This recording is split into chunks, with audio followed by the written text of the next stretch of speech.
Hey guys, All in Crypto here, and welcome back, ladies and gentlemen, for another YouTube video. Happy Friday, everybody. I hope you've had a great week rolling into the weekend. We have got a lot to talk about in this video because there is simply a lot going on across the board, not just in the cryptocurrency space, but across markets with monetary policy and a number of other things. The Fed is cropped up again. We're going to be doing a number of things. We'll really be getting into the charts. Usually we look at the charts at the start of the video.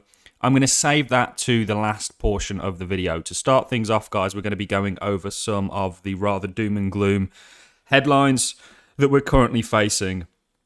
The media is almost in sync with the Bitcoin price action in regards to the fact that when we have a kind of down day, the news often correlates that and vice versa. So we're going to be getting into a lot of the news headlines. Also, the dollar seeing strength today. Had quite a nice run up. Yesterday we saw dollar weakness, which of course was good for Bitcoin.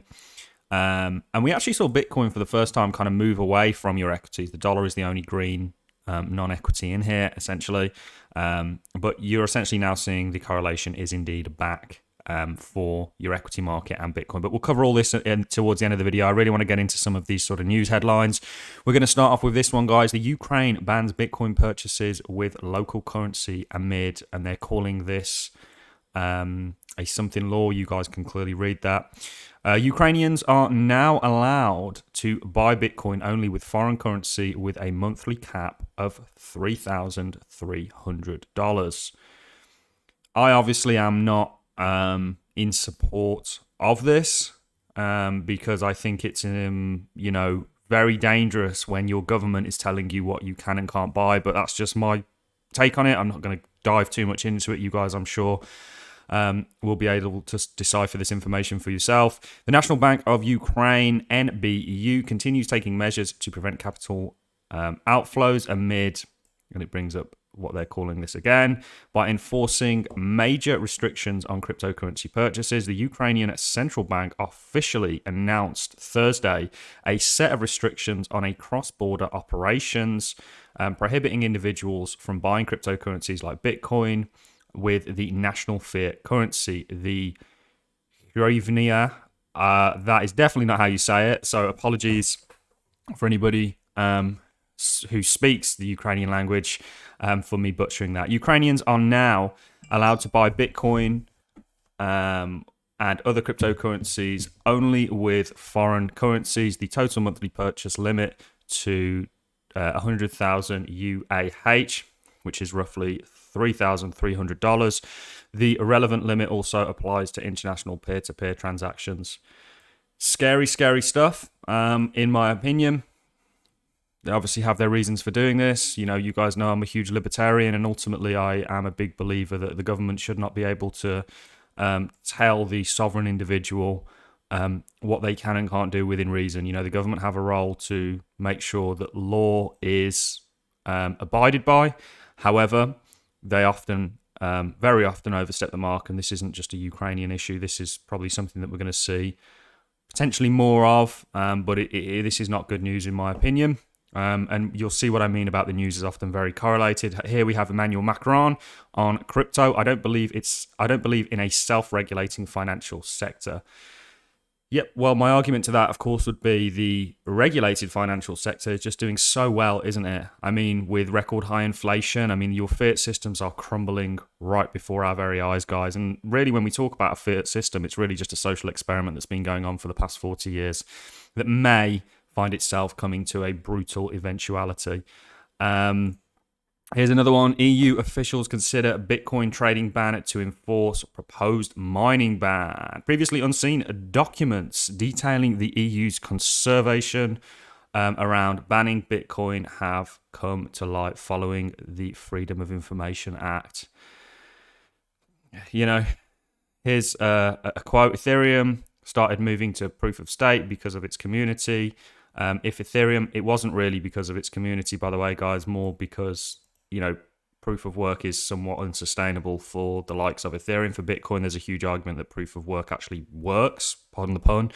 But for something like Ethereum that is going to be processing arguably a lot more transactions than the likes of Bitcoin, given their smart contract functionality, you need something like proof of stake. Anyway, if Ethereum is able to shift, we could legitimately request the same from Bitcoin. Bitcoin. So I think here they're hinting that they might try and get Bitcoin to proof of stake. Never going to happen, guys.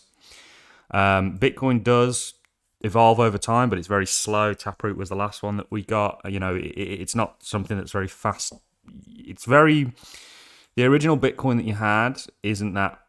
the original Bitcoin that Satoshi came out with isn't really that dissimilar to the one that we currently have. We need to protect other cryptocurrency coins that are sustainable. We don't have to see the need to protect the Bitcoin community.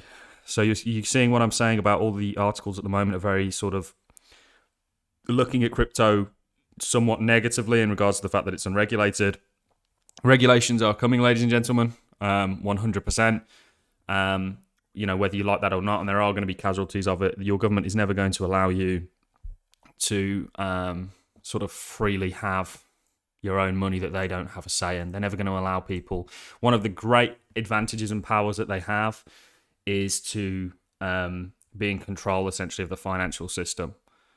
Because I've got a book that I may be reviewing publicly from 1920, which was wrote by Henry Ford, and there's a chapter in it that's called Money, Servant or Master, and it talks about how for most people, you're essentially a servant to money because you work your entire life for this thing that we call money, that of course is controlled by a very small number of individuals. And this has been, you know, if you look at all your sort of old texts, even in things like the Bible and the Quran, it talks about money manipulators, but that's potentially for another video.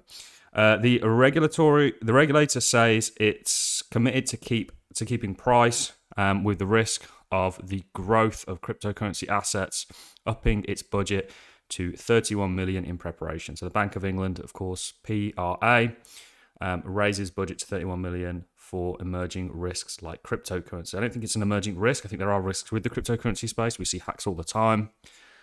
But this is, you know, it's their job to go after that and not go after the industry as a whole. Here we have digital banks aren't doing enough to tackle financial crime, UK regulator warns. And the last bit of news, finishing on a somewhat positive note, because these are all quite doom and gloom, but things we all need to pay attention to. You know, with any emerging industry, by the way, guys, there's teething problems. This is nothing really new. We've had scrutiny since the start of this industry. But one thing that we do see, despite all these negative sort of headlines at the moment, is we see your big institutions moving towards adopting crypto. We see your big banks doing a similar thing, despite what, you know, the narrative that some of these governing bodies are pushing out. ALLIN director Ridley Scott to produce film about Ethereum's rise.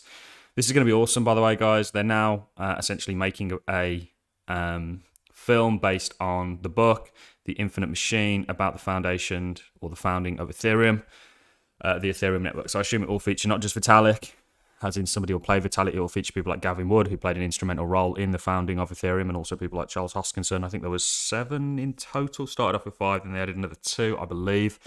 It might have been 8. I'm not 100% sure. It's been a while since I've read that book, but it was somewhat one-sided. You know, you got to remember authors have biases that often sort of flow through the books that they're writing. So these are really substantial headlines. I'm not happy with what this one is about, talking about how the Ukrainians are essentially banning their citizens from purchasing Bitcoin with their own currency. Why? I'm sure there's reasons, but, you know, for me, it's in, you know, as an individual, you should have the right to choose. But hey, I'm not the leader of a country. Probably it's a good job that I'm not as well. So the cryptocurrency market is indeed down today. This, of course, I think is very correlated with what's going on. And we've been bringing up the macro picture time and time again because it is just so relevant. Bitcoin retests 40K after stocks sell off, meets Fed balance sheet bust. Macro-induced mayhem costs Bitcoin bulls dearly as Ethereum also loses key 3K support. US stocks fall in a dramatic reversal as yields surge. So we're talking about bond yields. So bonds continue to go down, yields continue to go up. NASDAQ, 100 point drop, 2%, as US 10-year yields jump by 7 basis points to 3.9. So I think we're on our way to 3, and there is an adverse correlation. You know, in actual fact, your equities are going down with the bonds, but the yields, of course, yields go up, when the actual bond price goes down, the price of debt goes down. It's adversely correlated because obviously the debt needs to become more attractive so that people can buy it. Let's dive into the charts then, guys. So Bitcoin's at a very, very key level. There's a few things that I'm watching on the weekly. We had spoken about this MACD cross that we had over here and it potentially doing a similar thing to what we've got there. Watching that very closely because you may actually invalidate this and end up in a sort of a bearish cross rather than a bullish cross, which we just had. What we're going to do is drop down the time frames, and then we'll be looking at Bitcoin against the S&P, the Nasdaq, and of course the dollar, because it's a huge correlation there that I thought, it did potentially look like we were moving away from it yesterday. Straight off the bat, guys.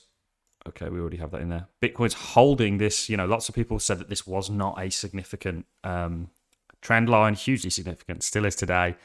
But if you look at this as a trend, markets are very good at potentially pushing you in the direction, or certainly giving you hints of the direction they want to go in. If you look at how many points of contact we've got here, guys, it's not going to potentially be that long until you break through this unless we can see a strong break to the upside. And I could envision a strong break to the upside taking us to around about, this is your 200 EMA in blue, which we perfectly rejected off over here. We could see that move. This comes down, and then it's what it does there. If it falls lower, that the market's still in a sign of weakness. But if it sort of manages to break this comfortably, then it's certainly a positive sign. And we'll quickly drop down to the 4 hourly, see if there's anything that we can see on there. Nothing major. This as a whole structure, jumping back to the daily quickly, doesn't sort of spell out a bottoming structure. It doesn't look like a bottoming structure. But there is always the chance that it is. Remember, crypto is very volatile, and also that we could see if the macro landscape changes, it's going to be echoed through into the cryptocurrency market. So let's get into it. So we saw Bitcoin had recently been seeing quite a bit of appreciation, or not a bit of appreciation, but had been upticking based on the fact that we saw dollar weakness, which we looked at yesterday. Dollar actually had a strong close to yesterday and is actually starting today not too badly at all. And you can see just the correlation. Your dollar's in green here. Of course, your S&P is in red, Nasdaq in blue, Bitcoin in, of course, Bitcoin orange. You can see, we were actually upticking yesterday when the likes of the S&P and the Nasdaq were going down. But I think the macro tide is kind of now taking Bitcoin with it. And of course, your dollar is going up, assets going down. So there's lots going on. There's also lots going on with the FX market, but that is definitely for another video. I feel like we have covered a great deal within this one. If you guys have enjoyed this content, a like is always really appreciated. So is a comment. Hit that subscribe button. I look forward to seeing you all in the next YouTube video. Thanks a lot for watching, ladies and gents.